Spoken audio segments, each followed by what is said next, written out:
આ વડીલો હજી આજની તારીખમાં ગામડામાં તમે જોવો ને તો નવરાત્રી થાય તો એને હાંચવી રાખી. તમે જો આ ગામડાની નવરાત્રી મહાનગરની નવરાત્રીમાં હાથી ઘોડાનો ફેર પડી ગયો. મને માફ કરજો, આ બધા મારો સમાજ બેઠો છે, 18 વરાણ અહીંથી મને જોવે છે. બે હાથ જોડીને પ્રાર્થના કરું કે જે વાર તહેવારો આવે ને એ કઈ દેખાદેખીના વાર તહેવારો નથી.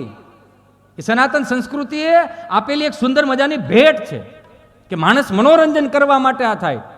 નકર 25-30 વર્ષ પહેલા એટલા બધા ડાયરાય નહોતા થતા. ગાયક કલાકારો હતા, હાસ્ય કલાકારો બહુ જબલ્લે ઓછા હતા. ક્યાં ભાગ્યા? ઓય અહીં બેહો બેહો, અહીંયા આવો પાછા. તો એ હું આવો હારો ડાયરો મૂકીને ભાગો છો? તમારે ક્યાં બેહું દોવી? હાલે ગયા છો, કોઈ ઊભા થયા છો 800 કિલો. તમને ન ખબર હોય તો કહી દઉં, આ 700 કિલોમીટર કાપીને આવ્યો ને તો આ તમારા હામાં પહોંચતા અમને 10 કલાક કે 12 કલાક જાય. તમે 1 કલાકનો સાંભળી શકો અમને યાર? તમે જોવો તો ખરા. બધા અહીંયા બેઠા છો, બે હાથ જોડીને પ્રાર્થના કરું, શેરી ગરબાને મહત્વ આપો. આપણી દીકરી આપણી નજર સામે રાસ લેતી હોય ને એને પ્રાધાન્ય આપો. આ મહાનગરના ગરબાને હું કોઈ આમ ઓલું કરતો નથી, એને કોઈ અવગણના નથી કરતો, પણ મોટા મોટા બોર્ડ મૂક્યા હોય મહાનગરની નવરાત્રીમાં. આવા ડોમ હોય ને અહીંયા બોર્ડ મૂક્યા હોય કે ફલાણા ફલાણા વ્યક્તિઓ અંદર આવવું નહીં. વાહ મારા વાલો, તને વારી જાઉં, ઉડાડ દે ને ફટાફટ, બધા ઉડાડ દે મારો વાલો. બધા નથી ઉડાડો, ધીમે ધીમે ઉડાડ. વાહ વાહ, શું નામ છે ભાઈ આપણું? હે, યોગેશ. વાહ, યોગેશભાઈને એક વખત જોરદાર તાળીઓથી વધાવો. બહુ સરસ. મોટા મોટા ડોમમાં મોટી મોટી નવરાત્રીઓમાં બોર્ડ માર્યા હોય કે ફલાણા ફલાણા વ્યક્તિઓએ અંદર આવવું નહીં. તો હું તો બે હાથ જોડીને પ્રાર્થના કરું, બોર્ડ મૂકો વાંધો નહીં, પણ એક નીચે થોડુંક બીજું બોર્ડ મૂકો ને કે કોઈ પણ બેન દીકરીને ચૂંદડી વગર નવરાત્રીમાં આવવું નહીં. આટલું કરી દો તોય ઘણા કેસ ઓછા થઈ જાય. સહજ છે ને આ. 3 અગરબત્તી, 3 નાનકડો એવો ફોટો હોય માતાજીનો ને બેનો બિશરીઓ તૈયાર થઈને આવી હોય અને બધી માતાજીઓને આમંત્રણ આપે, ખડિયારમાં ગરબે રમવા આવજો, મગર લેતા આવજો, સામુંડા ગરબે રમવા આવજો ને વાઘ લેતા આવજો ને સિંહ લેતા આવજો ને. તમે પ્રાણી સંગ્રહાલય ભેળું કરવાનું. આ તમે હારે દીપડા લેવા એને કોણ હાસવશે? સમજાય ને? વંદન. 3 અગરબત્તી કરીને માતાજીના ગરબા ચડાવે મહાનગરમાં. અખિયા મિલાવ કભી અખિયા ચુરાવ, ક્યાં તૂને કિયા જાદુ. અખિયા મિલાવ કભી અખિયા ચુરાવ, ક્યાં તૂને કિયા જાદુ. कभी घबराओ कभी गले लग जाओ, मुझे खुद पे नहीं काबू. बिना पायल के ही बजे घुंघरू, बिना पायल के ही बजे घुंघरू.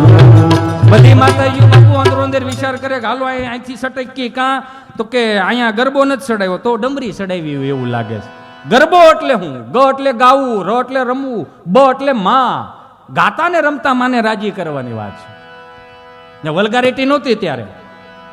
ગરબો એટલે એ ગરબાનું જે પ્રતિક આપ્યું, ઘડો એક મટકી હોય એની અંદર સૂર્યનો પ્રકાશ તેજમાં, એટલે કે આખી બ્રહ્માંડની અંદર સૂર્યનું જેમ તેજ છે એમ ગરબાની અંદર એક દીવો મૂકવામાં આવે, દીપક મૂકવામાં આવે અને 27 જે છિદ્રો હોય 27 છિદ્રોમાંથી પ્રકાશ નીકળે, એટલે 27 પ્રકારના નક્ષત્રોનું પ્રમાણ આપેલું છે કે તમે એની પરિક્રમા કરો એટલે અખિલ બ્રહ્માંડની પરિક્રમા કર્યાનું મને તમને ફળ મળે. પણ આપણે એને ફેશનમાં લાવી દીધું. બધી માતાજીઓ કે આપણે અહીં નથી રહેવું તો કે હાલો ગામડે જઈએ. કેમ? તો કે ગામડે હજી કોઈ 70 વર્ષની માં, 70 વર્ષનો દાદો, 70 વર્ષનો દાદો હોય છે ને, ભલે આપણને સપન ભોગ ન ધરે તો કાંઈ નહીં, એક વાટકાની અંદર કાળા તલ હશે કે ધોળા તલ હશે, એક મુઠ્ઠી ખાંડ હશે ને તો એ સપન ભોગની આપણને મોજ આવશે. એ કે બધી માતાજીઓ અને ઉકા દાદા, રામજી દાદા, ભીમજી હતા, આવા સુંદર મજાના માયક નહોતા. 3 ગામના તરબેટે હંભળાય એવા એલિયુ મિનમના માયક. એના બટેટા લઈ લીધા આપણે. 3 ગામના તરબેટે સંભળાય એવા ઉકા દાદા, રામ દાદા. અને 5 વર્ષથી માંડીને 20 વર્ષની દીકરી, ખાસ કરીને મારી બહેનોને કહું, હજી અહીં માવડિયું બેઠી એટલે કહું કે 5 વર્ષથી માંડીને 20 વર્ષની દીકરી ચણિયા ચોળી પહેરીને ગામના 4 ચોકમાં માતાજીને રાજી કરવા માટે જાય ને, ત્યારે એ દીકરીને એની માં તૈયાર કરીને માથી અહીંયા ચૂંદડી ઓઢાડીને પીનું ભરાઈ દેતી. શું કામ? કે દીકરી ગરબે રમે ને તો ગરબે રમતા રમતા ચૂંદડી નીચે ન પડવી જોઈએ, નકર ગરબાની મર્યાદાઓ તૂટે. 5 વર્ષથી 20 વર્ષની દીકરી માતાજીને રાજી કરતી, 25 વર્ષનો યુવાન કદાચ બેઠો હોય ને તો વલ્ગારિટીથી એને જોઈએ ન હો કે હું વાતો કરો. નજર ફેરવી લેવી પડે. શું કામ? જગદંબાઓનું સાક્ષાત સ્વરૂપ લાગતી હતી, ફેશન નહોતી આ. એટલે તો આ ગામડાઓને વડીલોએ હાંચવી રાખ્યા, જે આપણે હાંચવાની હવે જવાબદારી છે. કેવા ગરબા? હેમાં તું કાળી ને કલ્યાણી મોરી માં, ત્યાં જોવું ત્યાં જોગ માયા. હાલો બાપા, હું અહીં જોઉં છું, અહીંથી મને બધું દેખાય છે. આ ખાલી તાલ પડે ને આમાં પીડ્યું જ છે, પણ બારું કાઢવાની વાત છે. આ પશ્ચિમી સંસ્કૃતિના અનુકરણ આવ્યા ને એમાં આ દેશી વાદ્યો દબાતા ગયા. હું કોઈ બીજા કોઈ આડાવળી વાત નથી કરતો, પણ પશ્ચિમી સંસ્કૃતિનું અનુકરણ આવ્યા, દેશી વાદ્યો બેસી ગયા. નવા પશ્ચિમી સંસ્કૃતિના અનુકરણ આવ્યા. કેવા?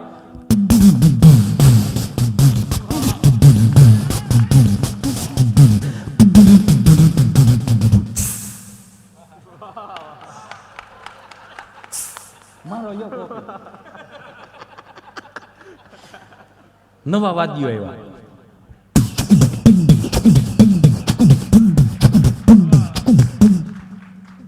ફિલ્મ વાળાએ જોર પકડ્યું.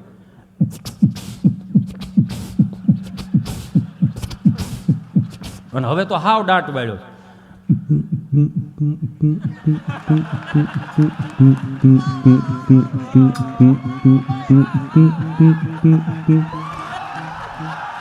એની કરતા દે આપણા દેશી તાલમાં આવો ને બાપા.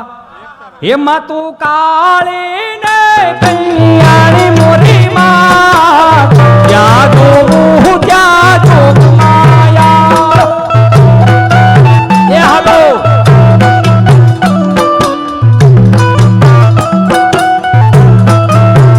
એમાં તને ચારે બે જાણી મોરી માં, ત્યાં જોવું ત્યાં જોગ માયા.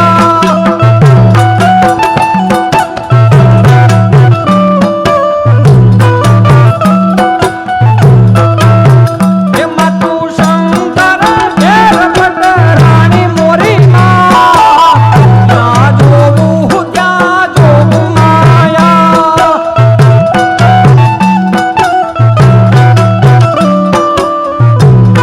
બધી માતાજીઓ જ્યારે ગામડાના ચાર ચોકમાં આવી જાય ને, 2 મિનિટ 2 મિનિટ. હા ભલે પૈસા ઉડાડે. એ ભાઈ ઉડાડી જાય ભાઈ. એ ભાઈ એ અહીંયા આવી જા. પણ મને આનો શોખ નથી. પણ ધર્મમાં જવાના છે, હું 5100 રૂપિયા આપી દઉં. હામાં હા હા પણ આપ્યા એમ નહીં. આ ઉડે એટલે મજા આવે, એમાં ના નથી. પણ ઓલું શું છે, હું આગળ તમને અવસર આપીશ. હું હજી આમ ચોથા ગેરમાં નાખું છું. એમાં હું બહુ વડીલ કલાકારો બેઠા હોય ને, એટલે નાના કલાકારોને થોડોક હેપતાઈ જાય હો અમે. હા હા પણ આ ઉડે સારું, સામે દેખાય એ સારું. પણ આમાં આનું રીઝન આપું. આની વાહે બહુ ધોડવું ને બહુ ધોડ્યા બધાય.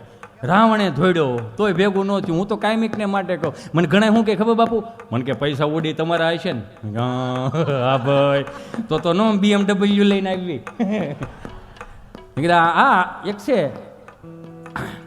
આમાંથી આજ સુધીમાં હરામ બરોબર જો 10 રૂપિયા કોઈ દી ભૂલમાં ખીચામાં આવ્યા હોય તો હું કામ? આની તાણ છે પણ આની ભૂખ નથી.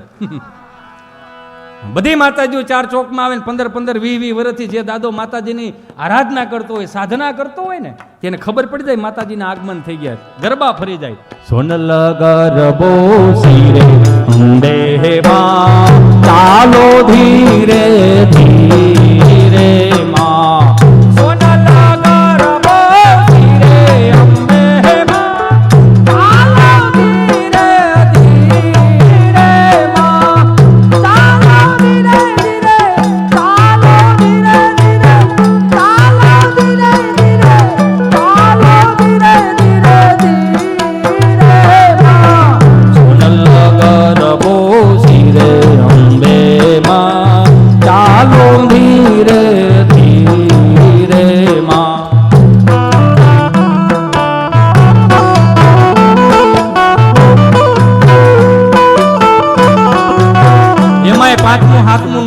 એકાદું વાદળી વરહતી જાતી હોય ને, જે રાસ લેતા હોય ને, એમાં બમણો આનંદ આવે છે. કીર્તને ફરી જાય.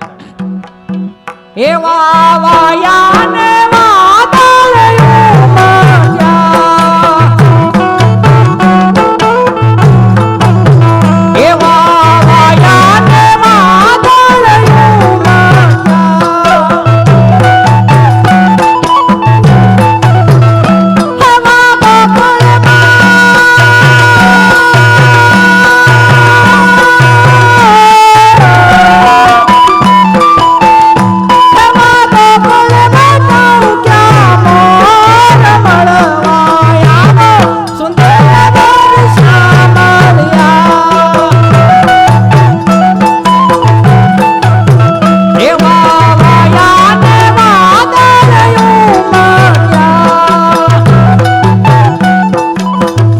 એક એક કરી ગઈ તમને મજા આવે ને?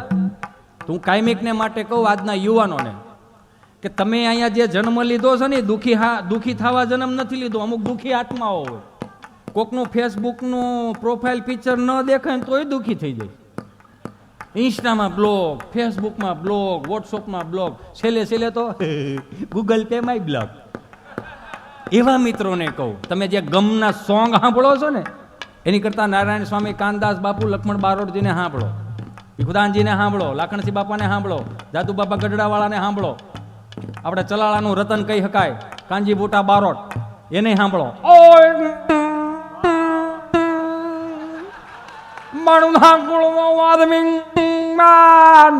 કરે કામ તો ભુહાઈ ભારતમાં નામ હાસુ હરઠ્યો પણ